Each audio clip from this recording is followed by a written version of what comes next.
Oh, and nice body angle, and we low-sided into the corner. How are you gonna rescue a rider, everybody?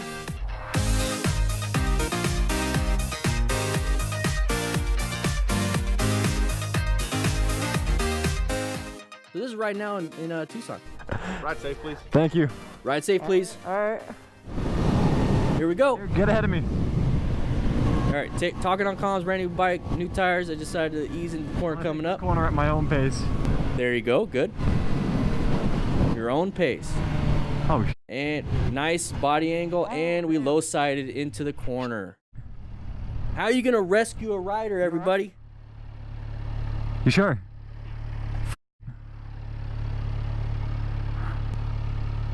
Rescue a rider with this Practice trauma hazards, kit. I guess. Okay, so his point of view, let's take a look. Good body angle. New tires, a little bit too fast, low-sided, brand new. I'm sorry, his head is a brand new bike. Woo! All right. So look at the damage that could possibly happen. Think about getting impaled a little bit. Which, by the way, the impaled video that we had was doing really well until it got age restricted and it dropped off. So good job on the comms, Heg. Able to talk to each other. It almost impaled right there. Got yourself in safety. Very good. We had somebody to help out and assist. Okay. So a little bit of damage to him. I would help you, but I've had a stroke. I can't lift her. Oh no, you're good. I appreciate you stopping. You got to experience knee guards too. Yep. Damn, I should have stayed in front. Huh? He's walking. Being upset by it is a good thing. You were like on the paint the entire corner. Turned in a little too late, maybe too fast. So you got scratched up on the left side pretty bad. It's a dirt bike now. Yeah. I don't think your engine really took any damage at all. No, your engine's fine. The only thing that bent is your shifter, which is replaceable. So, see if it still works, the shifting.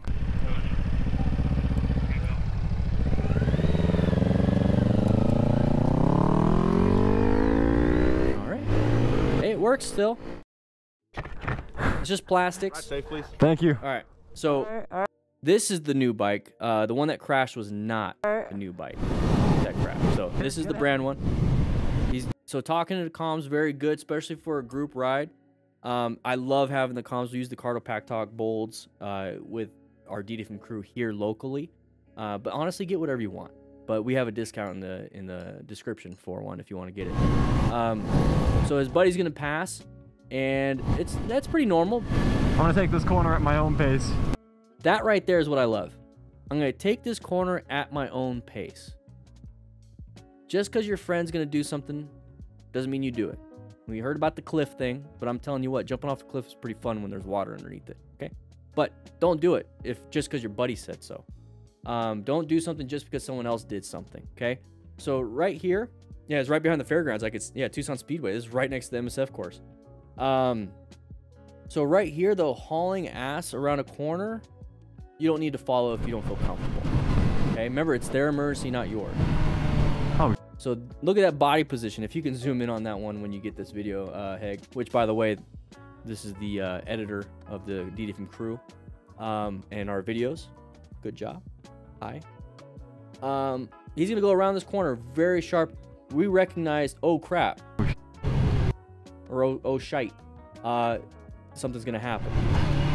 So there's that low side. Now, this is the moment where some people, like right here in this camera view, would freak out and panic and target fixate and then dump the bike themselves and become a victim themselves. Maybe not as bad as that person, but now's the moment you switch from being a friend. Now's the moment you switch from being a rider to being somebody that can rescue somebody. So you have to take care of yourself. You have to ensure your own safety. Okay, so you have to remain calm, ensure your own safety. You have to stop any type of bleeding and then quickly assess the severity or quickly assess the situation. So right here, oh damn, he crashed. Now you can start doing your assessment right now. So is he talking? Is he talking to you right now? And I'll read it off. But if he's talking to you, that means he has an open airway. He's breathing. Okay. And then he can also start, you know, telling you what's happening while you're pulling over. But he's going to at least let you know he has an open airway and he's breathing. You sure? Yeah, you're having a conversation. So yeah, so he's able to talk back. So now put yourself in a different area. So if you remain calm, you have to ensure your own safety. So put yourself off to the side so you're not in traffic and getting hurt. Very important.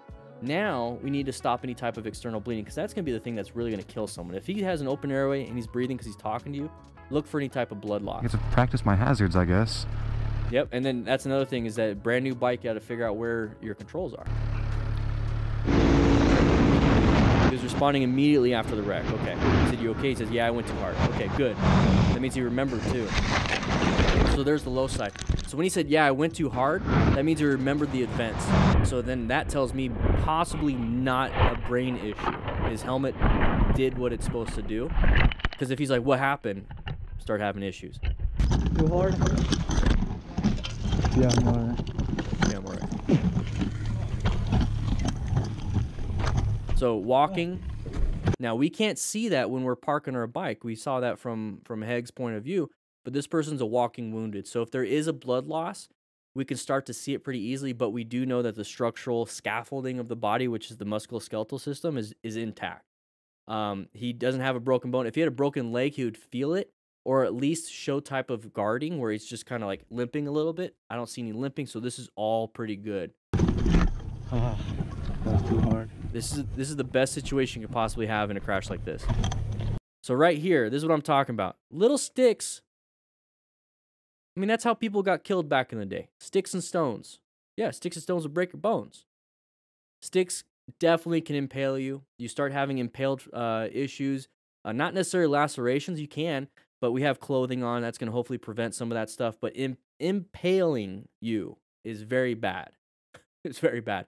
Now, what do you do in that situation? You grab yourself from your trauma kit. Nice little roll gauze. Comes out like this. And you start to stabilize it in place. Start to stabilize it in place. You do not want to remove the stick. You just want to stabilize it in place. Okay? That's it. I'll go ahead, leave a nice little loop.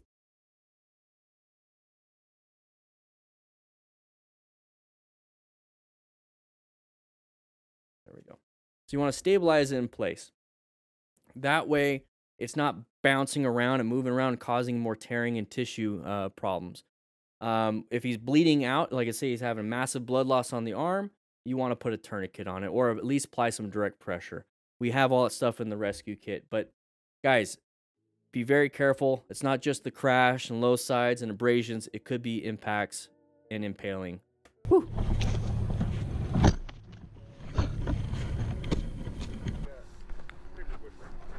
And if you're driving a truck, have your rescue kit with you.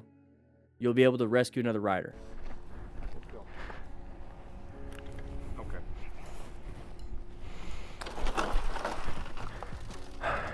I would help you, but I've had a stroke. I can't lift her. That's alright. Oh, no, you're good. So the fact that he's walking around and he's taking a look at his bike and he's not wobbling, because part of being, let's go ahead and get my wallet out right here. Right here. Comes with every single rescue kit. You guys thought I was making up rescue? I'm always putting this on screen so you guys can take a screenshot if you really want to and create your own. Okay, after a motor crash, remain calm, ensure your own safety, stop the bleeding, and quickly assess the severity. Okay, so that's what I'm talking about here. Ensure your own safety, remain calm, stop the bleeding. But then it says flip it over, and right here, head injury symptoms. Okay, vision impairment. See, I'm trying to make it so you can see it. I got the light in the way. Disorientation, nausea and vomiting, vision impairment, loss of balance, or persistent headache. So take a look at this rider walking around. Does he look disoriented? Does he look like he has loss of balance? Is he nauseous? Does he know what's happening? Does he look like he's disoriented? I would help you, but How's his balance? can't lift her. That's alright. Oh, no, you're good. He looks pretty good. Stopping. He's sidestepping. He's not wobbly. Damn. I should have stayed in front. Huh? Does he look like he's disoriented? You went really wide. You were like on the paint the entire. So when you see somebody after a crash and they're like super wobbly, they're just trying to stand still. They're doing this little thing going on. Then you start thinking neurogenic. So you start thinking TBI, start thinking spinal cord, maybe loss of blood pressure, which is going to be a shocky type symptom. Okay. So the loss of blood pressure usually involves loss of fluids, which could be bleeding. So be very careful with that. So if somebody's just standing there just doing this like normal and just kind of like, and they're acting normal, probably not going to be a neurogenic thing, okay? But you still want to keep paying attention. Every 5 to 10 minutes, go ahead and just do a mental check. Okay, is he disoriented now? No. Okay, good. 5 minutes later, is he disoriented now? No, he's okay. What about now? You constantly do that because with the shocky symptom and blood loss, maybe internal bleeding, you start to have shocky symptoms after that. So at first, they might be like, yeah, I'm fine. My stomach hurts a little bit, but I'm good. But he's not bouncing around. 10 minutes later, 20 minutes later, and then he's out unconscious. You got an internal bleed possibly. So you're constantly double checking, constantly double checking. Okay? Corner. It's not the end of the world. Good. I like your line of thinking. You know, It's all you're not your engine injured. really took any damage at all. No, your engine's fine. Replaceable. Is your This shifter- stuff is replaceable. Which is replaceable. I just said that. So, see if it still works. The shifting.